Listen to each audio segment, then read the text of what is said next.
Happy Monday, everyone. How are you all doing? You know, it's good because it's a goodie bag day. And so I'll get to what you have in your hands in this lecture. Today, so we've been talking about these things for a while now, right? We built up an understanding of the stamp and the basis, and then we understood how to talk about it, like in terms of the planes and the symmetries, and then we shined x-rays on it, and now we're going to start taking them all apart. And so no, don't be sad. Don't be sad, because actually that's more real. That's more real, and that's what we'll talk about today. So what our plan is, so today we're going to start creating defects in the perfect order that we've had so far. And in your goodie bag, you have a defect generation machine, which we'll talk about. So today we're gonna talk about one kind of defect, that's a point defect, and then on Wednesday we'll talk about line defects, and then we'll just mess the whole thing up, and we're gonna make it amorphous. So that's where we're going. And beyond that, if you want to know more about where we're going, there's the concept map up there for exam 3, which again, we don't pick these dates. So this date came later in the semester than we wanted, but that's when it is. I think it's all the way up in early December. But because of the fact that there's a Thanksgiving holiday in between, and there's one topic here we have to start before the exam. It's not here because it won't be on the exam, but we're going to start polymers, but it won't be on the exam. I'm going to spend the whole lecture before exam 3 just reviewing for exam 3. Because we're going to have that Thanksgiving break and all that. So that's what's not listed here. These are just the topics that are covered on exam 3. Okay, good. If anyone has any questions, please do let me know. The concept map. Now, the thesis of 3091, you have seen in multiple different ways. I have tried to convey to you that the electronic structure of atoms is the key to life. It's the key to chemistry. It's the key to understanding. And within that, you get things like this, which is what we've been talking about recently, like composition and arrangement, right? That's these crystals. That's these different, right? BCC, FCC, okay? And then the chemistry you put inside. But you see, the other thing about it is defects.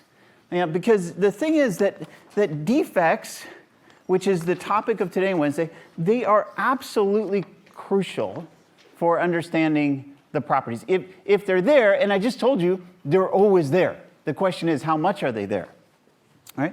So if you don't know about defects, then you really cannot fully understand properties. There is a very strong correlation between the two, and that's why we have to talk about them. We have to understand them. Now, I love this quote from Colin Humphreys, is that crystals are like people. It is the defects in them which tend to make them interesting. Yeah, and that's actually really true, because defects, right? Defects sound, well, I don't want a defect. No, actually, oftentimes you do want defects. Sometimes you don't.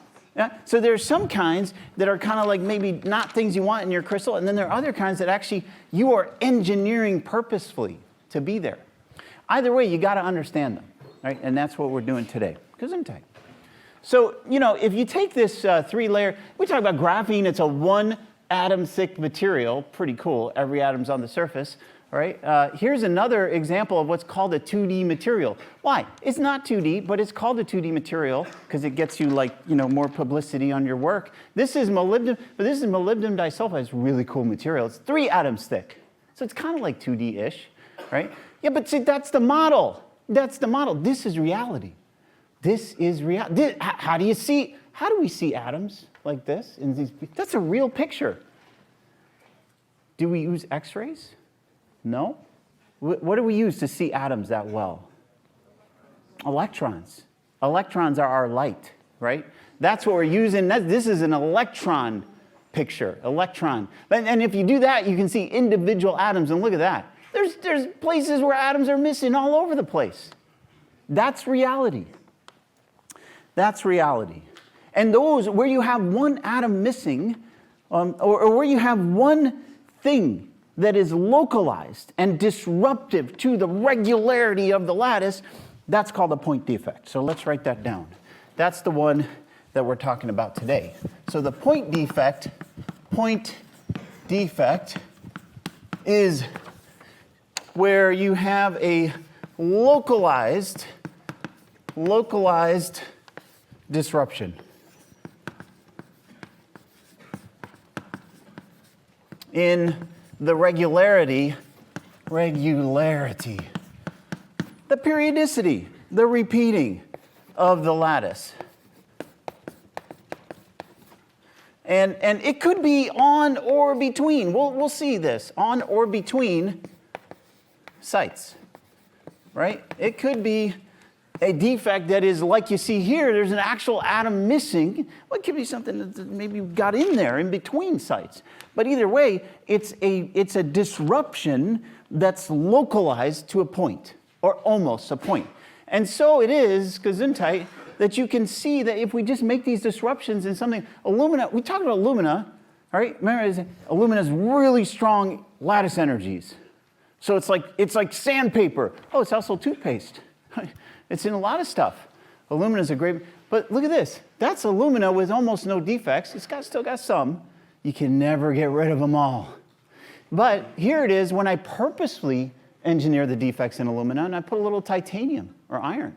Or here's it when I put chromium. So there's one property where the localized disruption, and it's not a lot, as we'll see, the localized disruption changes the properties. That is key. That's just color, right? This applies to most properties of materials.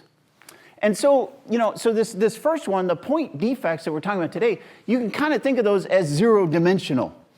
Because they're localized. They don't really go off in a line, they don't go off in a plane or a volume, and you can have defects that cover all of those possibilities. But these are points, right? This is what the word localized means here, okay? Okay?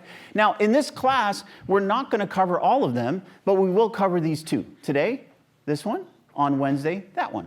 And that'll give you enough of a sense of the role of defects and how to think about defects in crystals, right?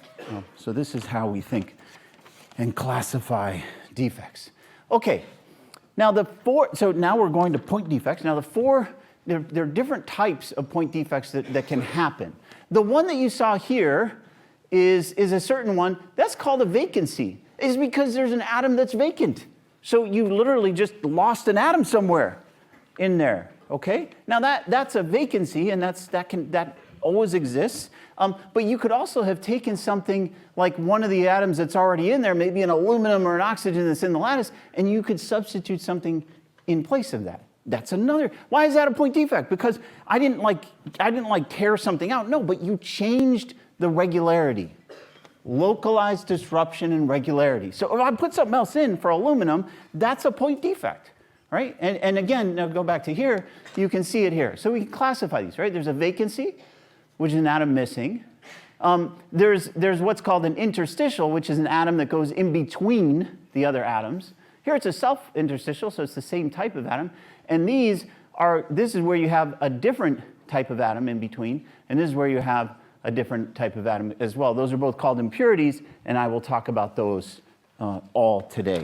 We're going to start and focus a lot of our attention on the vacancy. And that's what I want you to use this goodie bag to understand, is the vacancies, okay? Vacancies. Why do vacancies happen? What are vacancies? To understand vacancies in crystals, we have to talk about this guy. And this guy was brilliant. I'm sure you know, his name is Svante. Yeah, it's written right there. Svante Arrhenius. Arrhenius studied in the late 1800s so many different things and made so many contributions that it's almost hard to catalog. He was brilliant. And he won the Nobel Prize in Chemistry for his work on electrolytes, but he also worked on immunology. He was the very first person in the late 1800s to come up with a model for global warming and the role of CO2 in the temperature change of the planet, and his predictions were actually pretty darn good. He was brilliant. And one of the things that he did is he observed what were called activated processes and how they depended on temperature. And so we have this equation that I need to talk about today, and it's going to come back. So we're going to talk about this equation, which is the Arrhenius equation, that relates the rate of some process to the temperature and the activation energy for that process. So we got to talk about what all that means, all right? Now, we will be using this. Today, we're going to use it to think about concentrations of vacancies in a crystal, which follow Arrhenius-like behavior, right? But then we're going to come back to it when we go into reaction kinetics in a couple of weeks, where we talk about reaction rates. So we'll be using Arrhenius multiple times throughout the rest of the semester. So what is it? So the general Arrhenius equation can be written like this. Arrhenius, he was not in the army, but this is just the general equation. Okay, so let's put equation there. And so we have K, which is some rate. So equals A, I'll talk about each of these, times E, the exponential of e to the minus EA over RT. What are these things? So this is the general equation for the rate of some process. As we're going to see, this applies to many, many processes, including vacancies. Okay? But this is sort of the rate. So you can think of this as okay, that's the rate of a process. Rate of some process, okay? I mean, you could think about it as the number of times something happens per second. That's a rate, right? It doesn't have to be those units, but that's like a rate, right? How often does this happen? The rate of the process. So that's dependent on something called the pre-exponential that I will talk about. Pre-exponential, that is a factor that is a constant. And here we have this exponent, and this is such a beautiful expression. So this is the average thermal energy, average kinetic energy, average thermal energy, right? It's taking temperature and it's making an energy out of it. Now remember, we've already talked about this before, that you don't get, what you get are distributions. So this would be T high. Remember, I've drawn this exact thing, and this might be T low, and this might be, this might be the probability of something happening, probability of occurring, and then in this case, we talk about this as the kinetic energy of the molecules. That's a graph we showed already.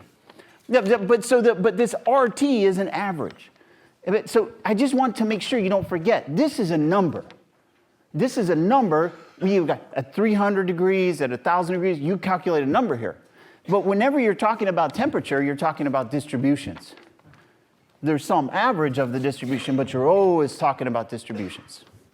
That's important for understanding Arrhenius. Okay. Now, this thing here is called the activation energy. Activation energy. And that is the energy that you have to get over for something to happen, for the thing to happen. I love this analogy of the bookcase. I'm going to draw that now. So let's suppose that you have energy like that. Okay, so maybe this is like potential energy. Yeah, let's go ahead and say potential energy. Then if I've got a bookcase and it's very, very heavy, and I want to push it over on this hinge. So I want to rotate it and push it over. Then you could imagine that at some point, it's going to look like this. And then at another point, it's going to look like this. Right? So if this is like step 1, and that's step 2, and that's step 3, and I'm pushing this thing over, well, this is the activated state. Why? Because it's where I've gotten to the highest energy, and that's where this energy graph is important, this energy axis. This is the activated state of the bookcase, right? So if I plot the the energies, right? You can say 1, 2, 3. You can think about it like that, right? I've literally, so because it's a potential energy, right? So it's like here's the gravitational, here it went up a little bit, right? So you can think about it just like that. And here it came back down. That's why I like this analogy, because it really gives you intuitive feeling for what's happening here. There's a process. The process is pushing the bookcase over. That bookcase has some energy associated with it, here and here, potential energy, and it's got some energy I got to put into it to activate it to go from here to here, right? That's why that's called the activation energy. That's what this EA means for the general Arrhenius equation. You're pushing the bookcase over. Yeah, but how are you going to push it over? Well, clearly, you're going to run around the room and accidentally knock into it, because that's temperature. Maybe that's not a good, but if you had a lot of people running around a bookcase, maybe once in a while, they'd kind of bang into it. Thermal energy, right? And then maybe another time, you increase how fast everyone's running. And you give them more energy. So now, not only are they hitting it more frequently, but they're actually hitting it with more energy. They're able to give it more energy. Now you make everyone run really fast, and the chances that this thing goes through that process are higher. That's what that is. That's a probability, right? This is what this exponential is. That was the brilliance of what he did, right? So this thermal energy is like, it's how much, it's like a probability, but that's why it goes into an exponential. Because when you increase temperature, again, it's not just that you're increasing how much energy over here, right? This is like kinetic energy of some molecules, maybe, how much energy those molecules have, but you're increasing how many of them are above some threshold. So your chances go exponentially higher. Well, you can think if it was harder and harder to push, but it's going to go the other way too. You could have, sometimes somebody might knock it the other way. It looks kind of hard from this picture, but there's a chance. It's just that the activation energy going this way, right? Going this way, the activation energy is here, EA, and going this way, the activation energy would be here. So this would be EA for, let's see, 3 to 1, and this would be EA for 1 to 3. Now, again, I am giving you the general Arrhenius. We will be coming back to this when we do reaction rates. We will be coming back to this picture, and we will be talking about reactions, and then we'll be using that and going to equilibrium. Today, I want to give you a sense for what Arrhenius is, because this is where the equation comes from.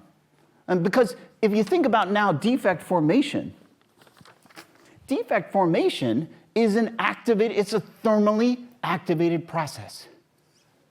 But that's exactly the point. So that's why, if we write this down, I've said this now multiple times. The vacancy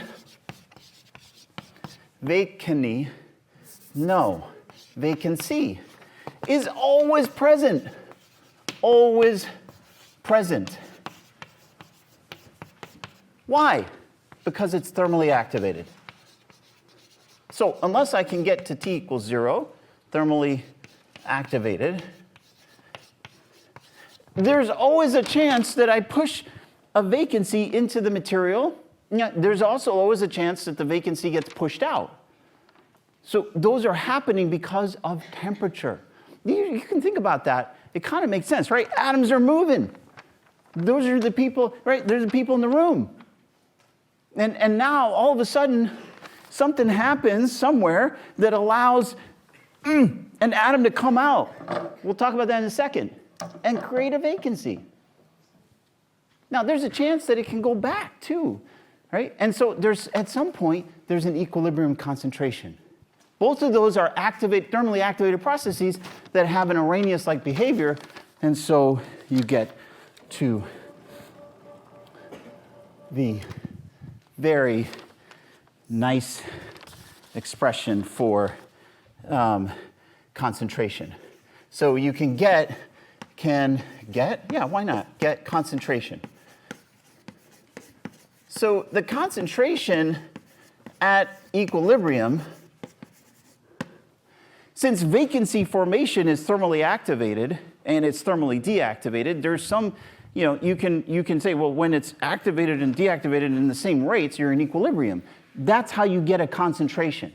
And I don't need you to know the math, but this is where it comes from. The number of vacancies divided by the total number of sites is equal to E to the minus E vacancy. I will talk about this. Vacancy divided by, let's use RT still, RT. Now, here's the thing about RT. Let's write this down, because this is really important, right? We talked about this before. If I'm using RT, then it's per mole. Per mole, use RT. This is the ideal gas constant, right? That's not just used for ideal gases. This is used for a lot of things. That's the gas constant. Gas constant. That's equal to, let's see if I have it down here, 8.314 joules per mole Kelvin. So you see, if I'm working in per mole, then I use R. This is in the energy unit. Those energy units have to be the same. They got to cancel. So if my activation energy is in per mole, fine, use the gas constant. If the activation energy is in per atom, then we just use the Boltzmann constant, KBT, where the Boltzmann constant is something we have seen. It is equal to the ideal gas constant divided by Avogadro's number. Remember that Avogadro's number goes in and out atomic macroscopic worlds. So R and KB, same thing. Okay. One thing, notice that's per Kelvin. Whenever you have equations like this that come from thermodynamics, which is where these things come from, there is only one temperature unit. There is no other, and it is Kelvin. You have to be aware of that. If you see something in Celsius, it's not going to work. It's got to be Kelvin. All of these equations have to use Kelvin. Okay. So that, now, you can see, anytime you see an equation with an exponential, what's the first thing you want to do? I mean, it's almost like an instinctual reaction. You see an exponential, take a log. Don't say anything until you take a log, right? So so we'll talk about energy of the vacancy in a minute. But if you take a log of this, then you get that the log of what are N, V, and N? Well, I'll talk about that. Equals log of N. Let's do it this way. Minus log of N equals E vacancy, okay, divided by RT. That's just taking an exponential, a logarithm of this equation. And now I can talk about these NV and N. So NV this is literally a concentration. This is the concentration of vacancies that are forming in my crystal. Why did I get this expression and notice the constant canceled? This pre-exponential factor canceled? It canceled because I'm taking a concentration. I'm looking at the rate going one way and the rate going the other. And I get to take a ratio of those. That leads me to this expression. That's how you get from Arrhenius rates to some concentration. Okay? But notice, it's still, we call this Arrhenius-like because it's still an exponential dependence. It's not a rate, it's a concentration. It's okay. It's a concentration in equilibrium. So this would be like the number of vacancies, and this one here, N, would be like the number of sites, number of lattice sites. So it's like, concentration, lattice sites, right? And what is this? This is exactly here. Here we go. I have my crystal. Okay, here's my crystal, and here it is. I think I'll stop here. And now I did this, We're going to go graphical, and this, and this. That energy is literally the energy difference. It's literally the energy difference between having a vacancy and not having a vacancy. How much energy? Question. Is there supposed to be a negative sign like from E vacancy? Yes, there is. Oh, yes, there is. Yes, there is. Thank you very much. Yes. So that's, okay, so now, the energy difference between having a vacancy and not is the vacancy formation energy, E vacancy. Now, sometimes, and this is unfortunate, but sometimes you will see the vacancy formation energy written as the activation energy. That's fine. I mean, it's written that way to get across the point that it's an Arrhenius-like behavior. But actually, but if you're clear about it, and that's why I want to go through the bookcase example, right? The formation energy, which is this energy of the vacancy forming, is the difference between here and here. The activation energy is this hill that you got to get over to go back and forth, okay? So the formation energy between having a vacancy and not is what goes into our equation. All right. Now we're going to use this, so we will see how this works in just a few minutes.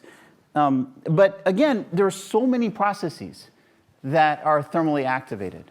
There are so many processes that have Arrhenius-like behavior, that are Arrhenius-like. And if you go to Dartmouth, then they'll give you goodie bags with live crickets. And actually, I really hope not. But this is one of the labs that they have where they take crickets and they measure the number of times a cricket chirps. And they're like, well, okay, let's measure the cricket chirp over 13 seconds. We're going to cool them down, hopefully not too cold. And then we're going to heat them up, hopefully not too hot. Because crickets are nice, right? And so then, but look at that, and they count it. And then what do? Well, they didn't know about Arrhenius yet until somebody from MIT went and visited. So the first thing they did is they plotted the data. Look at that, chirps per 13 seconds, plot it. And then they're all sitting there trying to fit a straight line to it. And then someone from this class is up there visiting. They're like, you know what? I think this looks like a thermally activated process, so I think it's probably exponential. And then they fit this nice exponential, and it fits the cricket chirping beautifully. And you can go even further because, you see, if you got this far, well, now you see this is a line. This is a line, and we're going to do that a lot when we go into reaction kinetics. If you have an exponential and you take a log, that's a line versus 1 over t, right? That's a line versus 1 over t. And so that's another way you could look at data. They didn't do it there. But, you know, you could plot, for example, you could plot 1 over t versus the log of the number of vacancies. But the lattice, the number of vacancies is what we want. That ratio is the concentration. That concentration is in equilibrium at some temperature, okay? The lattice, the number of lattice sites is simply how many lattice sites you have in whatever volume you have for whatever crystal structure you have for whatever element you have. We'll see that in a few examples. So that's just a constant, right? It's the number of sites you have in the chunk of material. And then instead, the question this equation tells you the answer to is how many of those have a vacancy? Because it's a thermally activated process. And if you plot that log NV versus temperature, you get this really nice linear line. And the slope of that line is equal to minus E vacancy divided by R. Or it could be KB, R, let's write this again, per mole. Or it could be KB if it's per atom. You will see both. You will see both. And this intercept is equal to the, let's see, the intercept is equal, what do I have here?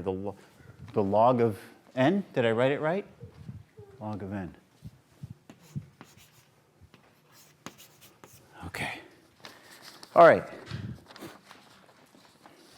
Now, okay, oh, yeah, what else can you do? Well, before we go on to the defects, this explains the doping. Remember, I kept calling the doping in semiconductors a thermally activated process. He said, but look at what happens. This is the carrier concentration in that conduction band, the thing you've been learning about, right, and thinking about. But look at it now versus temperature. It's a straight line. It's a straight line. This is experimentally what you observe. And the reason is because it's a thermally activated process. And in fact, in this case, what is the activation energy, right? The activation energy for getting an electron into the conduction band is the gap, right? And now you say germanium has a smaller gap than silicon, which has a smaller gap than gallium arsenide. The slopes are different. The slopes are different because the energy that it takes in that activated process is the gap. That's why the slopes are different, right? Okay. All right, now on to, oh, no, I did want to mention this because it's so cool. So, where are these vacancies going? Did you actually just take an atom from the middle of a crystal and remove it? No, because that would cost way too much energy, right?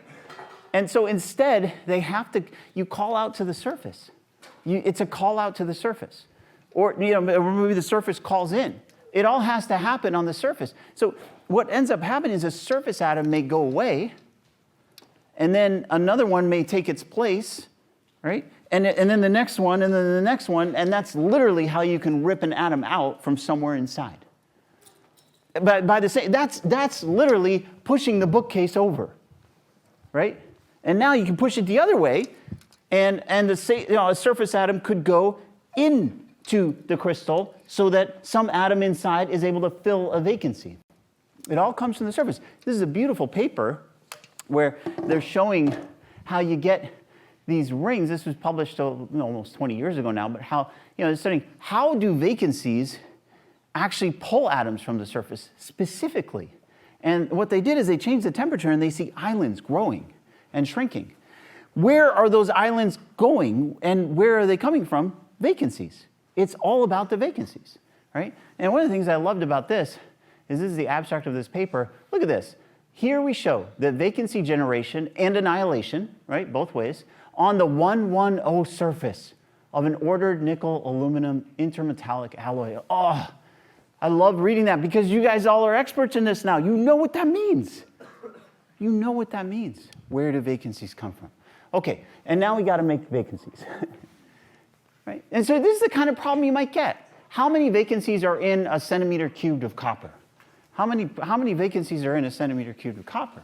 Well, now you know how to do it. You're just going to apply this Arrhenius-like behavior. You're going to apply this equation to figure that out. And I won't go through all the math, but I do want to just give you a sense of the types of questions that you can now answer that you know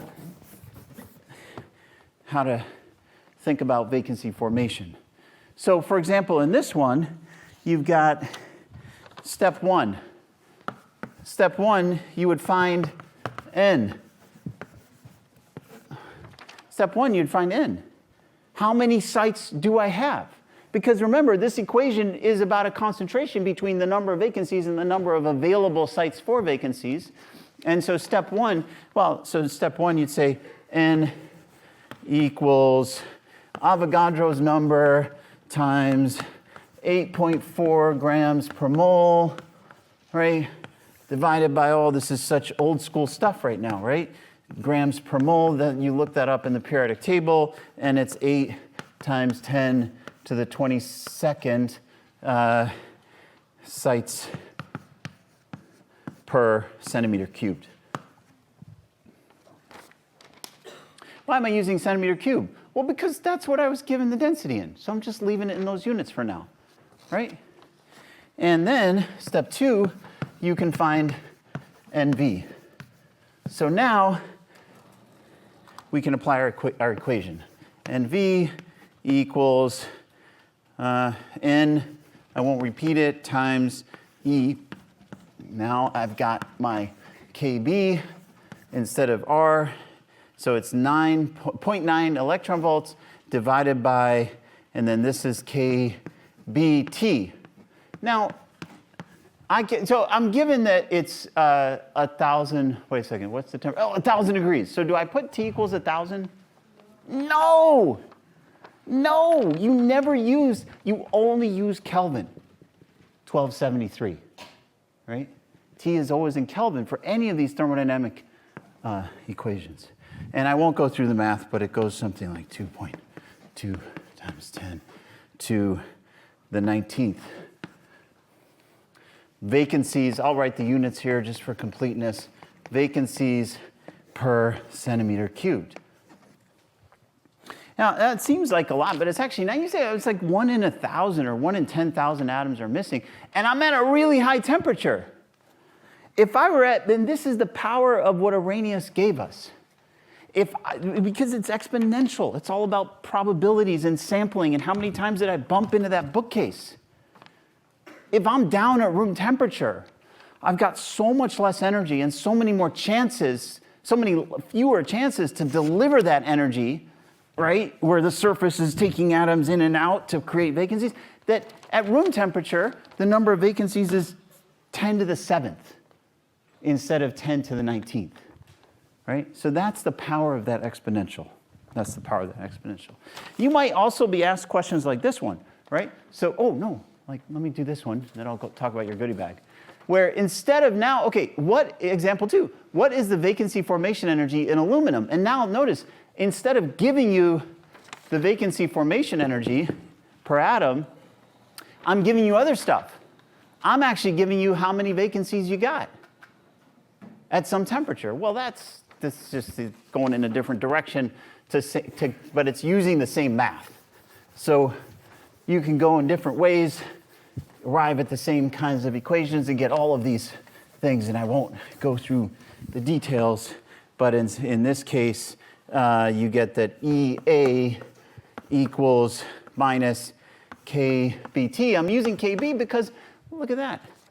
The formation energy, I'm asking is, what is the vacancy formation energy? Okay, well, actually, look at that. No, I just want to do it per atom.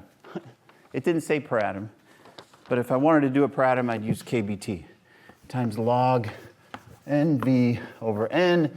And so you see 0.75 EV per atom. Now, what's interesting, copper was 0.9, aluminum 0.75. You're going to have a lot more vacancies because it's exponential. This seems like 0.9, 0.75 is kind of the same. No, it's going into an exponential. So it has a really big difference on how many vacancies you have at any given temperature. Aluminum is going to have a lot more because it's easier to get them in there, right? Notice I did the thing that I said other people do and I don't really like. That's the energy of the vacancy formation. People call it activation energy all over the place. Okay, now this is your goodie bag. Now, why am I giving this to you? Because, first of all, this is the most sophisticated vacancy generation machine you'll ever find. There are exactly 500 beads in this, exactly. There are not 501, there are not 499. And you know why? Because Laura has spent 7,000 hours counting beads in every single one of these so that you have exactly the right number. Then there's precision tape and polycarbonate films maybe. And what you guys can do is build your own crystal. It's a 2D crystal. Here's what's so cool about this. Try to get those vacancies out. So look at this. Dude, none of you can see what I'm talking about. There's a big vacancy there. I've literally made this right in front of me. This is here. And now I'm going to say, okay, I'll use temperature. There's so many more. There's so many more because I use temperature. This is temperature. You are temperature. and you can run around, and you can shake it, and you bring it to the dance floor, and then you're like, how can I whoa, wait a second. I'll just quietly go down in temperature, and I'll get rid of them. Yeah, tell that to your friends down the street. See how long they go until they stop trying, because you guys know not to try, because you'll never get rid of them. You'll never get rid of them. You'll always have vacancies, and this is proof that you will always have vacancies. And you can try to tap it like that, see if you can get rid of the defects. You can't. Luckily, that's a good thing, because defects are what make everything interesting. Everything. This is your goodie bag. So you can touch and feel. Oh, but we got to cover the other case. Because, see, I could have had not just a metal where every atom is the same, but I could have had an ionic solid. You can make point defects in ionic solids as well, right? So, yeah, so if I had a defect in an ionic solid, well, now you got to consider the charge. I can't just keep pulling. If this is sodium chloride, I can't just keep pulling out like one type of atom. If I take a sodium atom out, like imagine that's a plus, minus, right? The sizes. If I take a sodium atom out, then it becomes charged. Because remember, the ionic bond is like one of them grabbed it and it has it. And so if I take one out, I've charged the crystal. You can't do that. It won't let you. So if I take a sodium atom out, a chlorine's going to come too. It's got to come too. You got to keep it charge neutral if it starts charge neutral. So these have special names because of that. And there are two types of defects in ionic of point defects. We're still with point defects. Local disruption in the regularity. One is called a Schottky defect, right? So in the Schottky defect, you got both an anion and a cation are removed. Cation. Now here's the thing. I should have put S because you may need to take more than one out. All right? Removed. And because you got to ensure charge neutrality. Charge neutrality.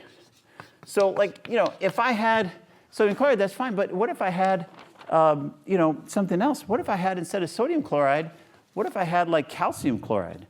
So now what if I had calcium chloride? Well, that looks like that. Because calcium goes to 2+. We know this, right? But chlorine's only -1. So that ionic crystal is different. And what it means is that if I remove a calcium, it's going to come out as Ca2+. But that means I need to remove 2 Cl- atoms. That's the thing about Schottky defects. You got to keep the charge balanced. So now it's not just a 1-for-1. This could actually be a way to take atoms out. What if I want to take chlorine out of this? Well, take some calcium out. Chlorine will come out too, right? Could be a way to engineer it. So that's a Schottky defect. The simpler thing that could have happened is just that one of these atoms kind of moved over. So now I didn't remove it from the crystal, but it just kind of wandered over into some site. So like, you know, here's BCC. You know, I can have like an atom. So this, I mean, this doesn't look like an ionic solid, but suppose it doesn't matter. I could have an atom leave a site and go. Notice that there are these voids, right? There are these spaces in between other atoms. Well, those spaces are places where atoms can go. They're not. It's not part of the regular lattice, but it's like a hole, right? Remember the packing fractions. We never got above 3/4. We never got above 3/4. That means there's still a bunch of volume in there that's free volume, right? Where is it? Well, this kind of defect will find it, right? So you could have the smaller ion migrate over, create a vacancy, and it's going to find a place where it likes to go. Okay. Yeah, we'll do this. And so So that's called a Frankel defect. So a Frankel defect is the other kind of special name we give to a vacancy in an ionic solid. And it's where one ion, right, anion or cation moves to some open space in the lattice. And you can already kind of feel where this might be kind of common. It might be common in situations where you've got a big size difference, right? So like the silver halides are a good example, like silver chloride, silver bromide, silver iodide. Those are all good examples because what happens there is this ionic structure has a very big mismatch between the atom sizes.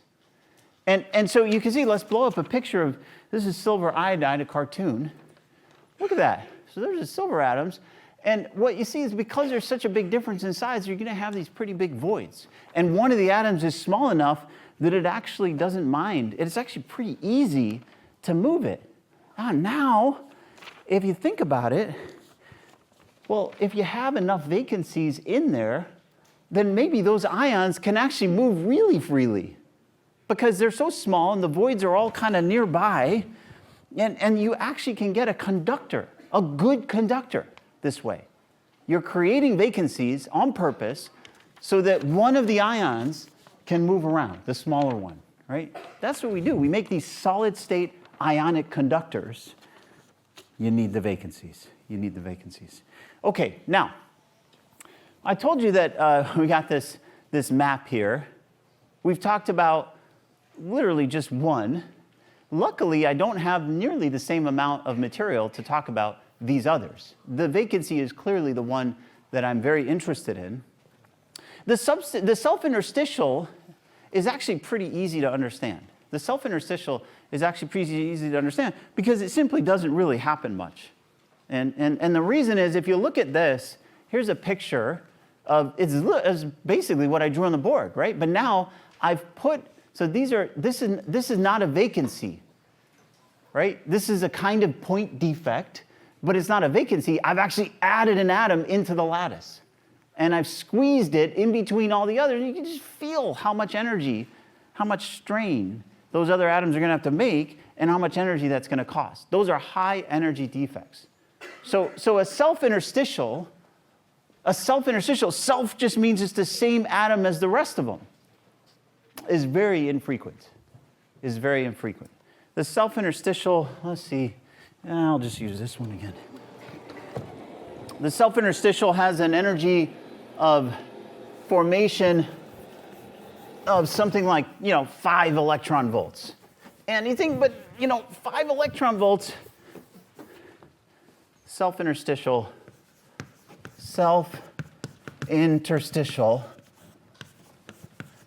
it went in between, so it's not substitutional, it's interstitial, and it's self because it's the same atom type. The energy of formation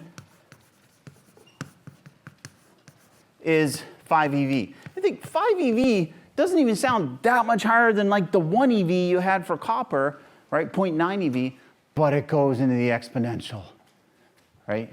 So it's like 1 per centimeter cubed. Literally, you get like one of these happening per centimeter cubed instead of 10 to the 20th or 10 to the 10th or 20, many, many orders of magnitude higher. So the self-interstitial is actually not very interesting. Now, because we have like half a minute left, I'm not going to talk about these. We'll have a very brief discussion about these last 2 types of point defects, and then we're going to make line defects on Wednesday. And my why this matters, I'll give you on Wednesday for this.